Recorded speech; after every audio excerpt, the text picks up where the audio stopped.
The word sliced through the elegant ballroom like a blade. "Play this, you filthy mutt."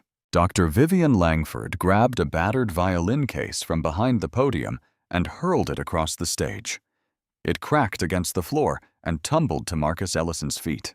Look at him. So arrogant. A scholarship student. The only one in a second-hand blazer in a room full of black tie. 400 people watched. Scared? Pick it up. Or does the stray not know how to fetch? His fists clenched. "I'm not your animal," he said, low and steady. The room laughed. She laughed louder. "Then prove it. Play, if you even can." He knelt down, opened the case, lifted the cheap violin. And what he played on that $40 instrument didn't just silence the room. It woke up a ghost that Dr. Langford thought she'd buried a long, long time ago. But before we get there, before the gala, before the stage, before any of it, you need to know who Marcus Ellison was in the quiet hours when everything began to change. He would rise early each morning in his small studio apartment in West Philadelphia, a space smaller than most people's closets, with one window and a radiator that clanked like a broken drumbeat through the night. The paint on the ceiling peeled in long curls, and the smell of instant coffee and plaster dust had soaked so deep into every surface it had become part of the walls. Marcus sat on the edge of his mattress on the floor and pulled on his jeans, the same pair as the day before. On the back of the door hung a thrift store blazer, navy blue, re-stitched at the left shoulder where the seam had given up. It was the only blazer he owned.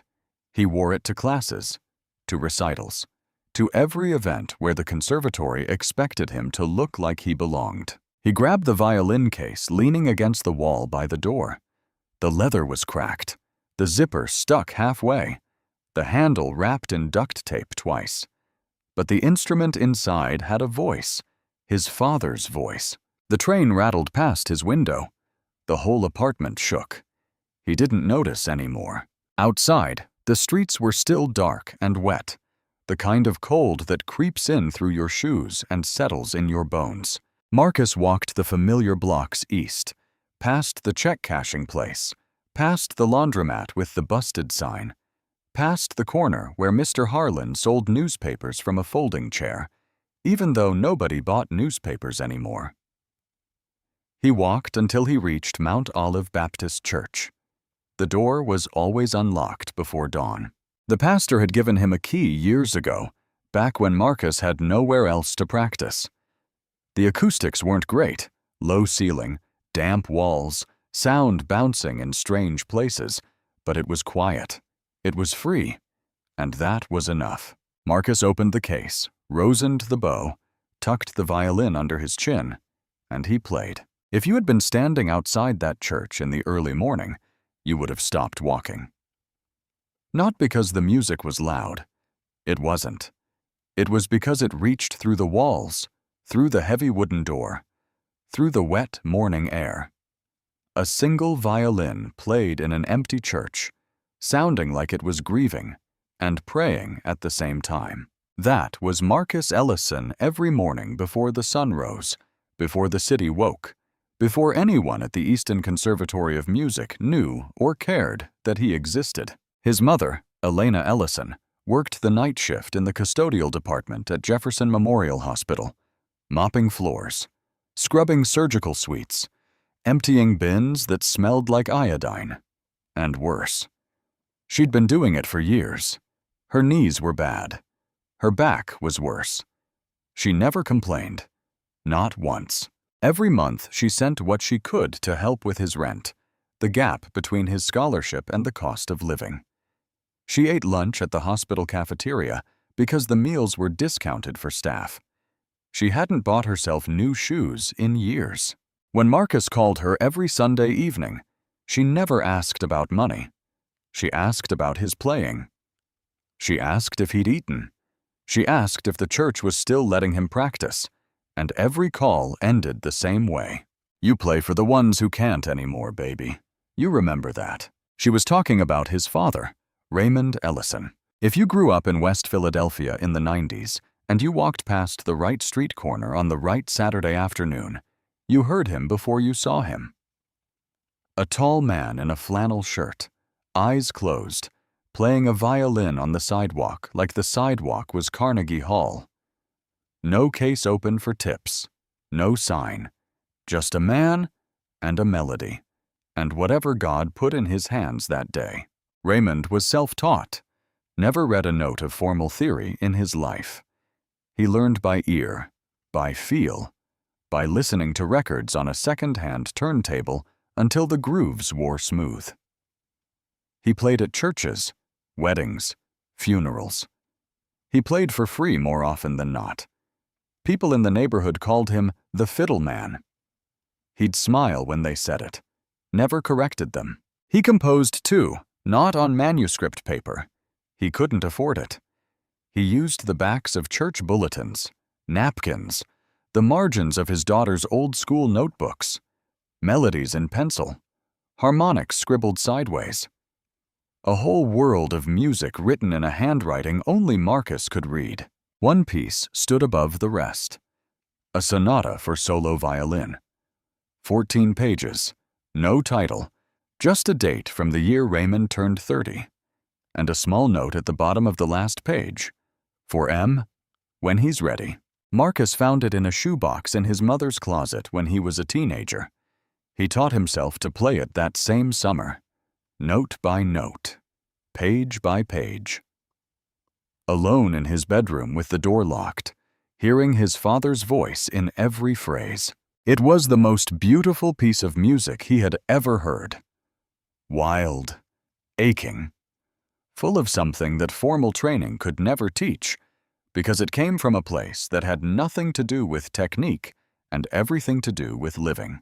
Raymond died of a stroke on a quiet morning. He was still a young man.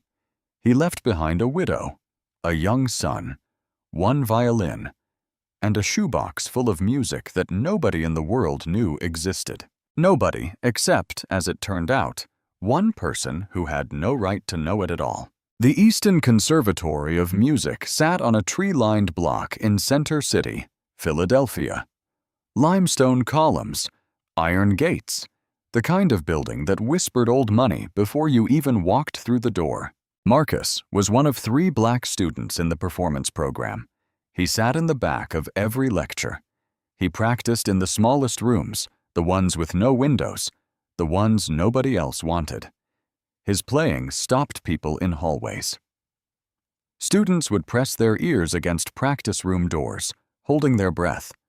But when the showcase lists went up each semester, his name was never on them. His closest friend, Lila Moreau, a cellist with a sharp tongue and zero patience for politics, told him straight, "You play better than anyone in this building, Em, and they know it. That's exactly why your name's not on that list." Marcus shrugged.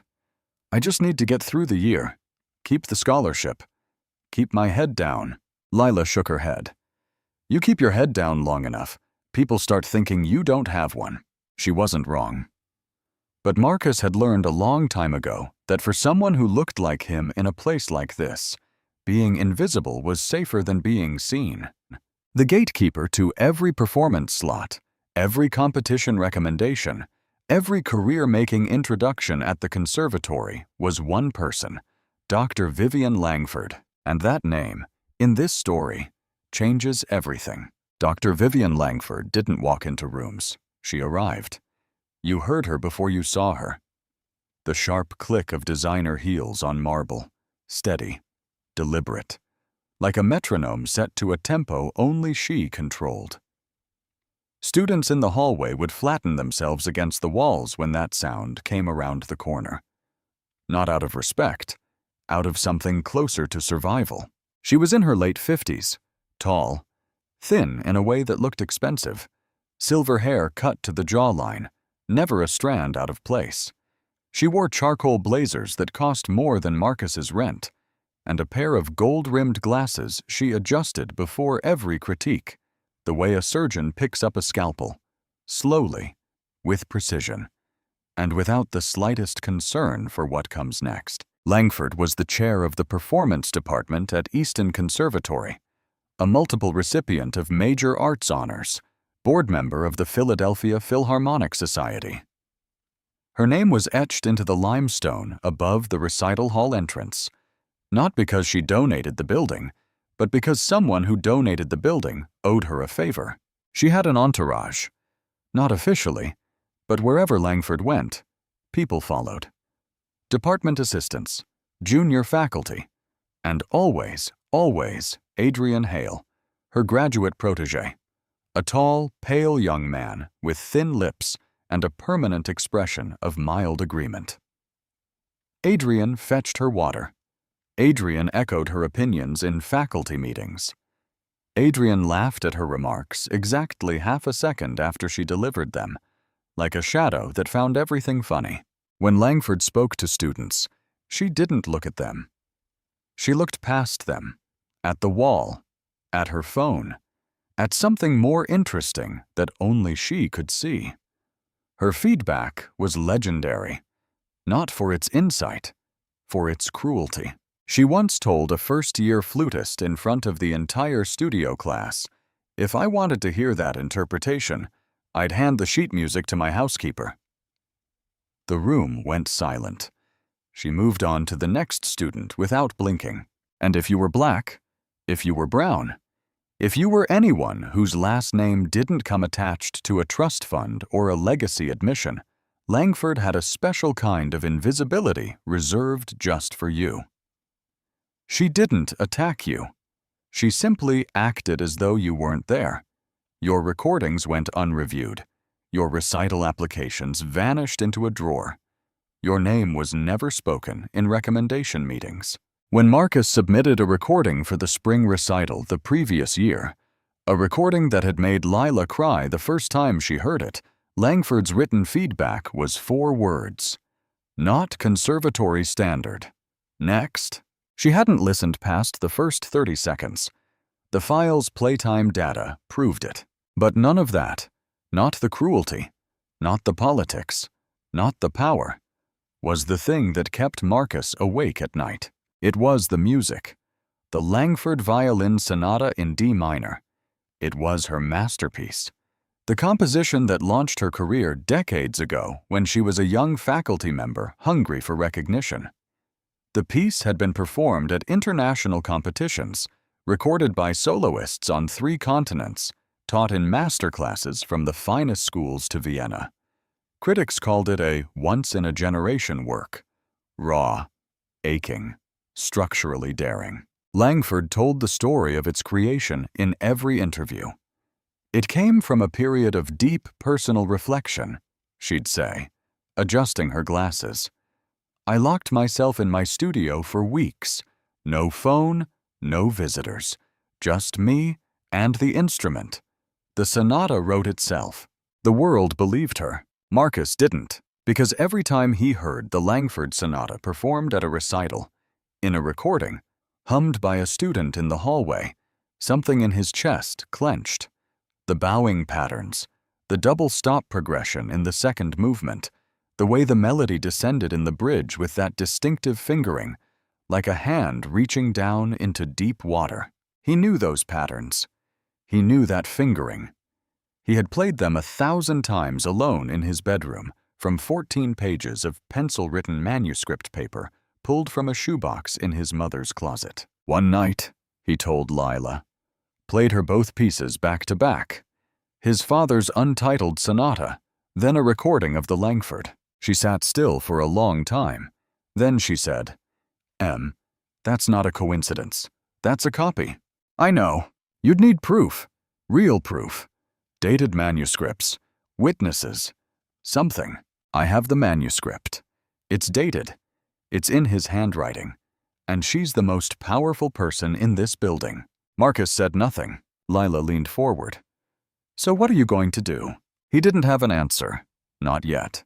But he carried his father's manuscript with him everywhere, folded inside the inner pocket of his blazer, pressed against his chest. Not because he had a plan, because he couldn't leave it behind the way some people carry photographs of the dead, just in case, just to feel them close. The Easton Conservatory.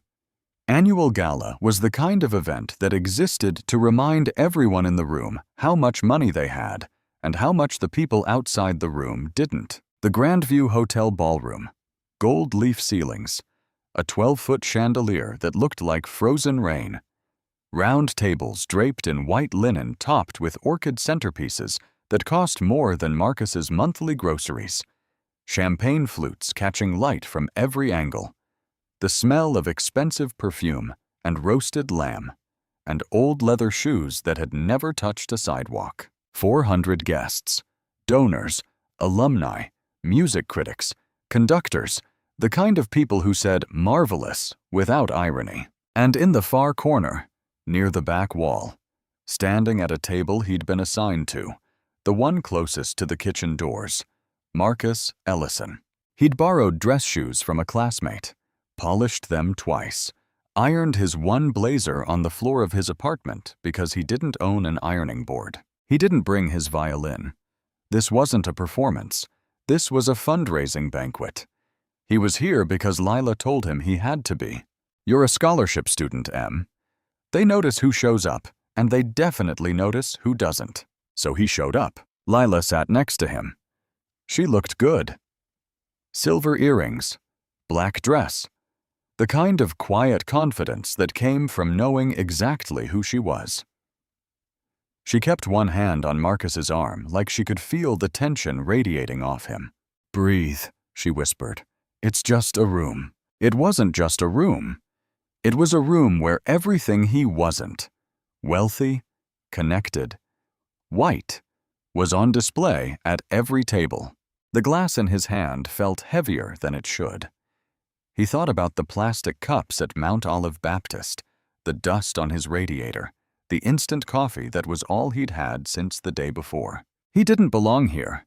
He knew it. Everyone knew it. The stage lights dimmed. A spotlight hit the podium. Dean Margaret Ellis stepped up to introduce the evening's honoree. Tonight, we celebrate a woman whose contributions to this institution and to the art of music itself are nothing short of extraordinary. A video tribute rolled. Photographs of Langford at galas, at award ceremonies, at podiums around the world. Clips of soloists performing the Langford Violin Sonata, critics praising it, students quoting it. Decades of a legacy built on 14 pages of someone else's pencil-written notes. Marcus's hand tightened around his glass. Lila glanced at him. She didn't say anything. She didn't have to. Langford took the stage to a standing ovation. She accepted a crystal plaque, the Easton Lifetime Achievement Award, and held it up to the light like it was something she'd always known was coming. Her speech was 12 minutes of gracious humility that fooled everyone in the room except the two people sitting at the table by the kitchen doors. When the applause faded, Langford didn't step down. She smiled, that particular smile, and leaned into the microphone. "Before we return to the evening, I thought we might enjoy a bit of live music. After all, what is a conservatory gala without a demonstration of what we produce?" She gestured to Adrian Hale. He walked to the stage, picked up a borrowed violin, and tore through a Paganini caprice. Fast, flashy, technically sharp. The crowd applauded politely.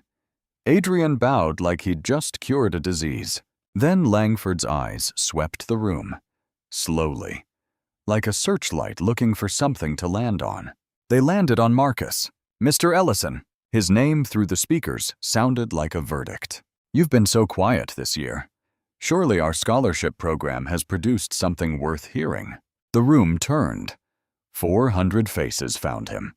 Some curious, some amused, a few already pitying, and then came the violin. The cheap one, the battered case held together with tape. She grabbed it from behind the podium. She'd had it ready.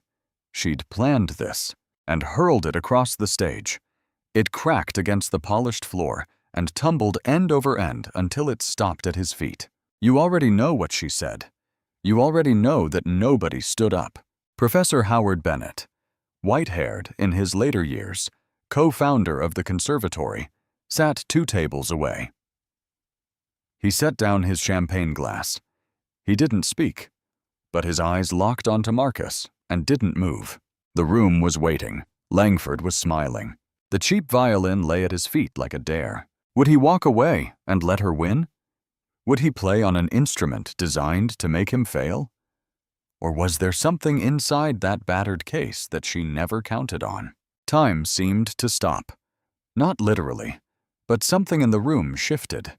The air changed, the way it does right before a storm breaks. 400 people frozen mid-breath. Champagne going flat in glasses nobody was holding anymore. The chandelier humming above like it was the only thing still alive. Marcus stared at the violin on the floor. His mind went somewhere else, somewhere far from this ballroom, somewhere dark and warm and safe. He was a boy again, sitting on the front steps of his mother's house. His father's funeral had been that morning. The house was full of people eating casseroles and whispering. Marcus had slipped outside because he couldn't breathe in there anymore. His mother found him. She didn't sit down. She just stood behind him, one hand on his shoulder, and said the thing she'd say 100 more times over the years. "You play for the ones who can't anymore, baby. You remember that." He remembered. He remembered his father's hands, long fingers, calloused at the tips from decades of pressing steel strings without a proper chin rest. Raymond Ellison never owned a fine violin, never held one. He played instruments that other people threw away. Yard sale finds, church donations, things with cracked bodies and missing pegs, and every single one of them sang in his hands, every single one, because it was never about the instrument. Marcus looked at the cheap violin at his feet. Cracked varnish, warped bridge, a string that was probably flat. $40, maybe less. His father would have picked it up without hesitating. His father would have made it sing. Then Marcus felt it. The manuscript pages inside his blazer pocket pressed against his chest. 14 pages. His father's handwriting. The sonata that was stolen. The music that was buried. And something clicked. Quiet, clean, like a lock turning. She gave him a stage. She gave him a microphone. She gave him 400 witnesses, and she didn't even know it. Marcus stood up. The chair scraped against the marble floor. The sound cut through the silence like a blade. Lila grabbed his wrist. "Em, you don't have to." He looked at her.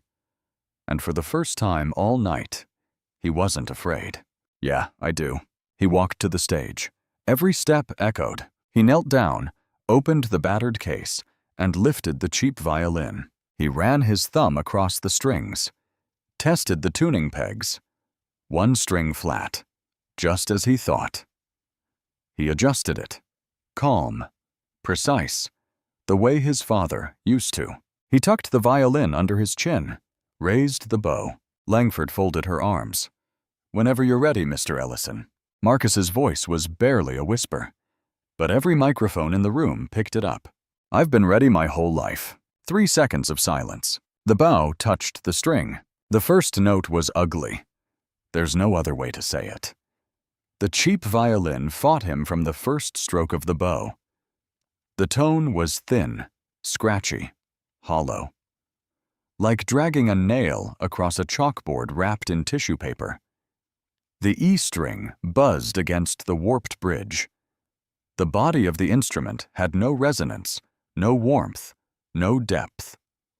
It was a $40 violin, doing exactly what a $40 violin was built to do: disappoint. A few guests shifted in their seats. Someone at a front table exhaled through their nose, the polite version of a laugh. Adrian Hale leaned toward a donor and whispered just loud enough, "This is painful." Langford stood at the side of the stage with her arms crossed. Her chin was up. Her smile hadn't moved. This was going exactly the way she'd planned, for about 8 more seconds, because something happened in the 9th second that nobody in that room expected. Marcus adjusted. Not the violin, himself. His bow pressure shifted, lighter on the attack, heavier on the sustain. His left hand moved a fraction of a millimeter closer to the bridge, changing the contact point. His wrist loosened, his shoulder dropped, and the scratchy, thin, dying sound of that cheap violin began to change. Not all at once, not like flipping a switch. It was more like watching water find its way through cracks in a wall. Slowly, then suddenly, then everywhere at once, the tone warmed. The buzz disappeared. A second voice appeared underneath the melody, a double stop. Two strings ringing together in a harmony so clean it didn't sound like it could come from the instrument he was holding. Marcus's spine straightened, his eyes closed, and the trembling in his bow hand stopped completely. The room noticed. Not with applause, not with gasps, with silence. A different kind of silence than before. The first silence was pity. This silence was attention. The melody was simple at the beginning, almost gentle, rocking. The kind of thing you'd hear drifting from a church on a Sunday morning in a neighborhood where nobody locked their doors. A few notes repeated, a phrase answered by another phrase, like a conversation between a father and a son. Then it began to grow. The hymn melody folded into something richer, more complex. The rhythm shifted, a syncopation in the bowing that felt like a heartbeat speeding up. The left hand climbed higher on the fingerboard, pulling notes from a register that the cheap violin had no business reaching. But it reached because Marcus's fingers told it to. And then, recognition. It started at one table. A woman in her 60s, a retired music professor from a local university, tilted her head. Her brow furrowed. She leaned toward her husband and whispered something. He frowned, listened harder. At another table, a music critic for the Philadelphia Inquirer, a man who had reviewed every major performance in the city for the past 20 years, set down his pen. His mouth opened slightly. He looked at Langford, then back at Marcus, then back at Langford, because the piece Marcus was playing sounded familiar. Not just familiar, unmistakable. It was the Langford Violin Sonata in D minor, the same piece that had won Dr. Vivian Langford every award on her shelf. The same piece performed at competitions worldwide. The same piece taught in master classes from the finest institutions to Vienna. But it wasn't the same. It was older, rougher, rawer, like hearing the original recording of a song you'd only ever heard as a cover. The bowing was more daring, longer strokes, riskier string crossings, the kind of phrasing that conservatory training teaches you to smooth out. The double stops were harder, more dissonant, sitting on the edge of beauty and pain at the same time. The melody didn't just move, it ached, it breathed, it stumbled and caught itself and kept going, the way a real human voice does when it's telling you something it's never told anyone before. This wasn't the Langford Sonata. This was what the Langford Sonata was stolen from. This was Raymond Ellison's Sonata, the original, written in pencil decades ago by a self-taught black violinist who played on sidewalks and in churches and at funerals and never, not once, set foot on a stage like this one. The difference between the two versions was the difference between a photograph and the thing it photographs. Langford's published version was polished, sanitized, technically flawless. She had filed down every rough edge, smoothed every emotional spike, turned a living, bleeding piece of music into something safe enough for a competition jury. Raymond's version wasn't safe. It wasn't clean. It was the sound of a man who had nothing. No money, no connections, no degree, no stage, pouring everything he had into the only thing nobody could take from him.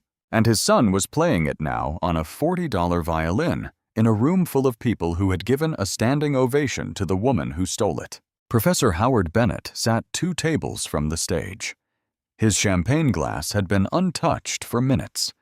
His right hand was pressed over his mouth. His eyes were wet. He knew. He'd known the moment the second movement began. Because Howard Bennett had heard this piece before. Not in a concert hall, not on a recording. In a church, Mount Olive Baptist, years earlier. A Saturday afternoon. A tall man in a flannel shirt, eyes closed, playing a violin that was held together with tape and prayer. Bennett had walked in by accident, looking for the pastor about a fundraiser. He'd stayed for nearly an hour. He never forgot the melody, and for decades, every time he heard the Langford Sonata performed, something in the back of his mind itched. Something felt wrong. Something felt borrowed. Now he knew why. The room was changing. You could feel it. The way you can feel a tide turning before you see the water move. Whispers rippled from table to table. People leaned forward. Forks rested on plates. Phones were being held up. Not to scroll, not to text, to record. Marcus played through the second movement. Every note landed like a fingerprint. Proof of origin. Proof of authorship. Proof that this music had a father. And his name wasn't Langford. And then he reached the bridge. In Langford's published version, the bridge section was a technically impressive series of arpeggios. Fast, clean. The kind of passage that made competition judges nod and scribble high marks on their scorecards. It was impressive. It was safe. It was furniture. In Raymond's version, the real version, the bridge was something else entirely. A cascading descent on the G string, the lowest, darkest string on the violin. The notes fell like stones dropped into deep water, heavy, slow, each one sinking further than the last. It didn't sound like music. It sounded like grief. Like a man standing at a window watching something he loved disappear down a street and knowing it wasn't coming back. Marcus reached the top of that descent. His bow hovered a fraction of an inch above the G string, not touching, not moving. The room went silent. Not quiet. Silent. The kind of silent where you can hear the ice settling in water glasses 3 tables away. The kind of silent where you become aware of your own heartbeat and wonder if the person next to you can hear it too. 3 seconds passed. They felt like 30. This was the moment. The breath before the fall. The bow dropped, and the sound that came out of that $40 violin was something that no one in that ballroom would ever forget for the rest of their lives. The G string growled, not buzzed, growled, low and deep and raw, vibrating through the wooden stage, through the floor, through the legs of 400 chairs, and into the chests of 400 people who had forgotten how to exhale. The bow pulled the note longer than seemed possible. A sustained cry that bent at the edges, shimmering with a vibrato so tight it sounded like the string itself was trembling with rage. Then the descent began, note after note falling, each one darker, each one heavier. The melody didn't just move down the scale. It collapsed the way a building falls in slow motion, each floor giving way to the one below. Marcus's left hand slid down the neck of the violin in a glissando that sounded like a human voice breaking mid-sentence. And then, without warning, the melody reversed. It climbed fast. The bow leaped from the G string to the D, to the A, to the E, the highest, brightest string. And suddenly the room was flooded with sound, not dark anymore, not grieving, soaring. The notes cascaded upward in a run so fast and so clean that a violinist in the audience, a woman who had played with major symphonies, pressed both hands flat on the table in front of her and whispered, "My God." It was technically astonishing. Runs that violin professors used as textbook examples of virtuosity. Double stops that shouldn't have been possible on an instrument this cheap. Harmonics that rang like bells in a cathedral. But it wasn't the technique that broke people open. It was the emotion, because this wasn't a performance. This was a conversation. A son talking to a father who couldn't answer. A young man playing the notes that a dead man had written for him before he was old enough to understand them. A woman at a front table pressed a napkin to her eyes. A retired conductor closed his eyes and nodded slowly over and over, like he was hearing a prayer answered after decades of asking. Lila Moreau, still sitting at the table by the kitchen doors, had both hands over her mouth, tears running down her face without sound. And Marcus played the final movement, the part that didn't exist in Langford's published version at all. 32 extra bars. Raymond's ending. The real ending. A resolution that Langford had cut because she didn't understand it, or because she was afraid of what it meant. It was quiet, tender. A lullaby played on a single string, high and sweet and fragile, like a music box winding down in a child's bedroom. A father's last letter to his son, who would one day stand on a stage like this one and play it back to the world. The final note hung in the air. Marcus held the bow on the string, pressing just enough to keep it alive. The sound thinned, became a whisper, became nothing. He lowered the violin. The silence that followed lasted 6 seconds. 6 full seconds where 400 people sat motionless and no one dared to be the first to make a sound. Then Marcus reached inside his blazer.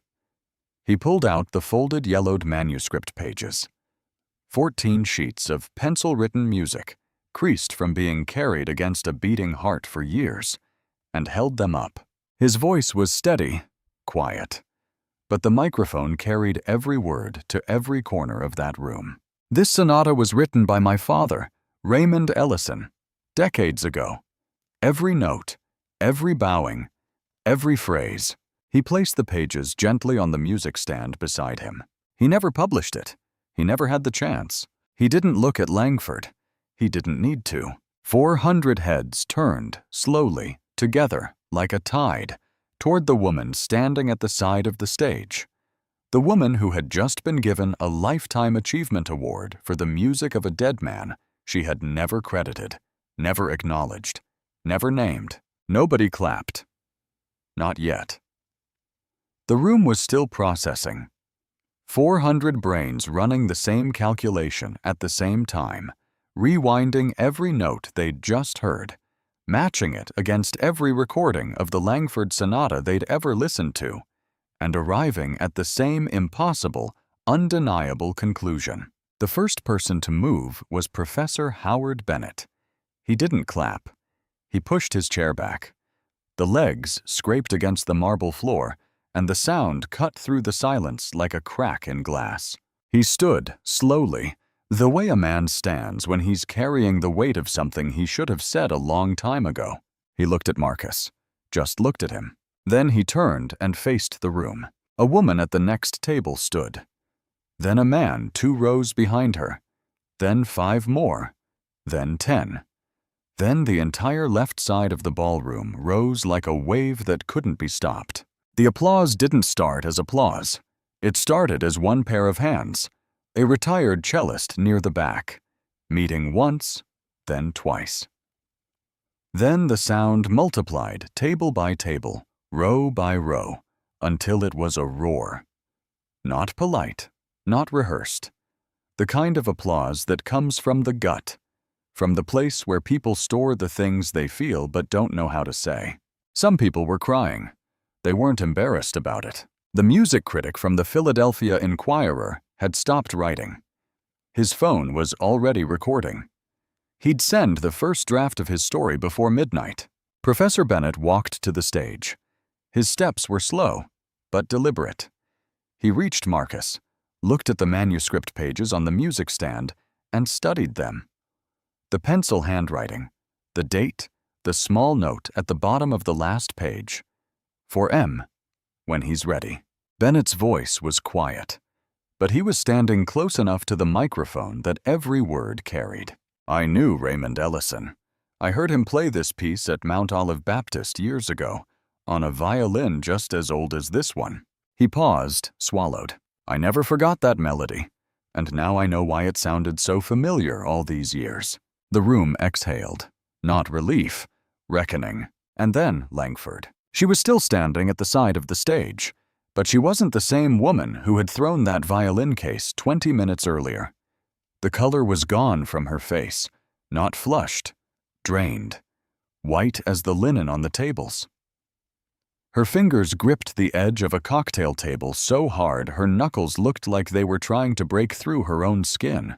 The crystal plaque, the Easton Lifetime Achievement Award, sat in front of her. Under the chandelier light, it didn't look like an honor anymore. It looked like evidence. Adrian Hale, who had spent the entire evening orbiting her like a moon that couldn't exist without her gravity, took one step backward, then another. He wasn't standing beside her anymore. The distance was small, 3 feet, maybe 4, but everyone who saw it understood what it meant. Langford opened her mouth. Her lips moved. Nothing came out. She tried again. Nothing. For the first time in decades, Dr. Vivian Langford had no words. Dean Margaret Ellis rose from her seat, crossed the room, and leaned close to Langford's ear. Whatever she whispered, it made Langford's jaw tighten like a wire pulled taut. Her eyes darted to the exit, then to the room, then to the floor. She didn't move. A reporter near the stage, young, hungry, already recording on her phone, called out, "Mr. Ellison, what do you want to happen now?" The room held its breath one more time. Marcus was still standing at the microphone, the cheap violin in one hand, his father's manuscript in the other. He didn't raise his voice. He didn't need to. "I don't want anything to happen to her. I just want my father's name on his own music." The room broke open. This time, it wasn't just applause. It was something deeper. Chairs pushed back, people on their feet. Hands clapping not for a performance, but for a truth that had waited decades to be spoken out loud. Lila Moreau, still at the table by the kitchen doors, pressed both hands over her mouth, tears running, shoulders shaking. She whispered it to no one and everyone at the same time. "That's my boy." The gala ended early. Not officially. The band still played. The waiters still poured champagne. But the room had changed. The way a room changes after someone opens a window that's been painted shut for decades. The air was different. The conversations were different. People stood in clusters talking in low voices, glancing at the stage even though it was empty now. The chandelier still glittered. The orchids still sat in their vases. But the evening no longer belonged to Dr. Vivian Langford. It belonged to a dead man named Raymond Ellison, and to his son who had just given him back his name. Backstage was a narrow hallway with concrete walls and fluorescent lights that buzzed at a frequency designed to make everything feel temporary. Folding chairs leaned against a rack of unused music stands. A catering cart with half-empty coffee urns sat near the door. Marcus was sitting on one of those folding chairs, alone. His blazer draped over his knees, the cheap violin resting in its battered case beside him, still open. Like it hadn't finished saying what it needed to say. His father's manuscript pages were back in his pocket, pressed against his chest where they always were. His hands were shaking, not from fear, not from adrenaline, from something he didn't have a word for yet, something that felt like setting down a weight he'd been carrying so long he'd forgotten it was there. He stared at his fingers, the calluses on the tips, thick and hard from years of pressing steel strings, the same fingers that scrubbed dishes on weekends, the same fingers that gripped a mop handle at the restaurant when the dishwasher broke and they needed someone to clean the floor. The same fingers that had just made a $40 violin sing in front of 400 people. The door opened. Lila. She didn't say anything at first. She just walked in, pulled a folding chair next to his and sat down. Close enough that their shoulders touched. For a long time, they just sat there. Two people in a fluorescent hallway listening to the muffled sound of a world rearranging itself on the other side of the wall. Then Lila spoke. "Your dad would have lost his mind tonight." Marcus laughed. A real laugh. The first full, unguarded laugh we'd heard from him in this entire story. It came from somewhere deep and surprised even him. He would have told me I rushed the bridge. Lila smiled, wiped her eyes with the back of her hand. Yeah, he probably would have. They sat there a little longer, saying nothing, needing nothing. The next morning, Marcus's phone buzzed early.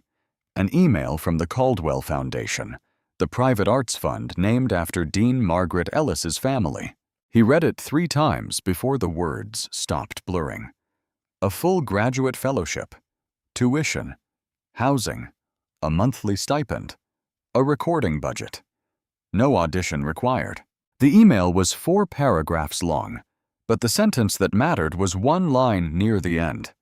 Your artistry speaks for itself, and it is long overdue that it be heard.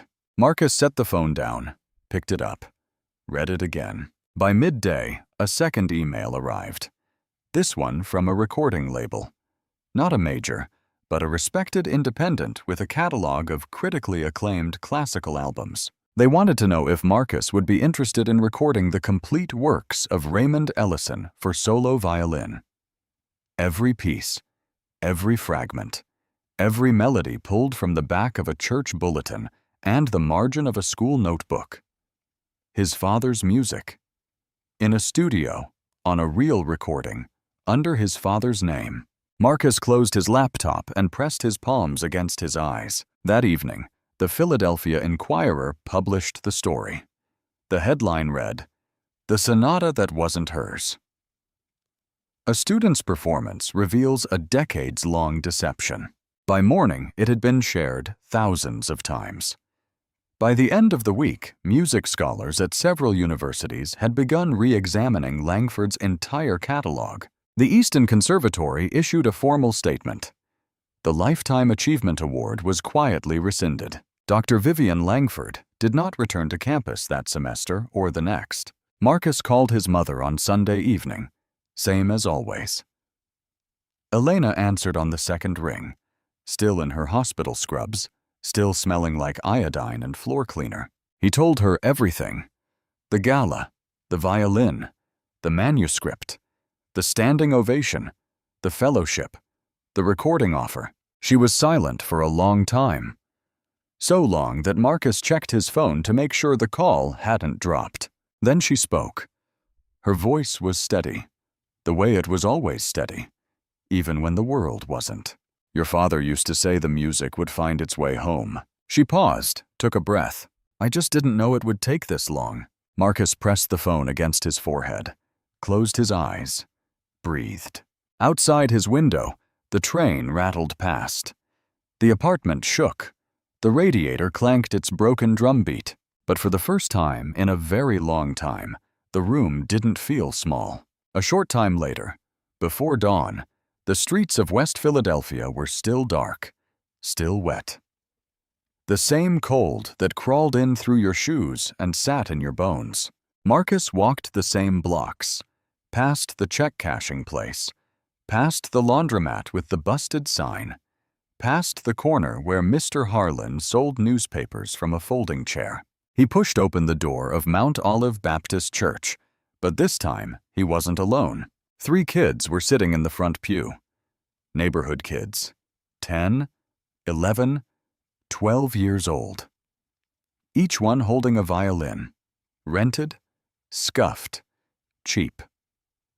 The kind of instrument that sounds like a screen door in a windstorm. The kind of instrument that nobody expects to make beautiful music. The kind of instrument that was thrown at Marcus's feet not long ago. A girl, 9 years old, front row, feet not touching the floor, looked up at him with wide brown eyes. Can you teach me? Marcus set down his father's violin case, opened it, lifted the instrument, the same one Raymond Ellison had played on sidewalks and in churches and at funerals for years. He tucked it under his chin. Then he nodded at her. Put it under your chin, just like this. She did. Now the bow. Light. Don't squeeze. Let it breathe. She tried. The first note was scratchy, thin, ugly. The kind of sound that makes people wince. Marcus smiled. Perfect. That's exactly how it starts. Marcus Ellison didn't win that night because he was louder. He didn't win because he was angrier. He won because he picked up the cheapest instrument in the room and told the truth with it. His father's music wasn't lost. It was waiting for the right hands, the right moment, the right room full of people who needed to hear it. Sometimes, the only thing standing between invisibility and recognition is one person brave enough to play. No matter what they hand you, if this story made you feel something, if it made you think about your own moment, your own stage, your own song that nobody's heard yet, hit subscribe, turn on notifications, because every week we tell a story about someone who was counted out and proved that counting wrong. Share this with someone who's been underestimated, and tell me in the comments what's the talent you carry that the world hasn't seen yet. And remember, keep playing even when they hand you the cheapest instrument in the room. Marcus didn't go home to fast fame or to be a star. He got up thinking to bring his father home. Raymond played on street corners, in churches, at funerals for free. No big deal. No stage. And the one person who recognized his genius stole it for decades. But here's the thing about truth. You can't bury it. Put your name on it. Collect the awards for it. But you can't kill it. Because it lives in the hands of the people who love the person you stole it from. They threw a $40 violin at his feet, and his son picked it up and played the truth. How many Raymond Ellisons are there right now? Brilliant, invisible, unnamed. And how many of us are carrying something precious against our chest? What if that moment never comes with a spotlight? Does the music still matter? Tell me in the comments, what is the truth you carry that the world hasn't heard yet? Subscribe. Share this with someone who has been counted out, because sometimes this gift doesn't come with a label. It comes with a bow across a string.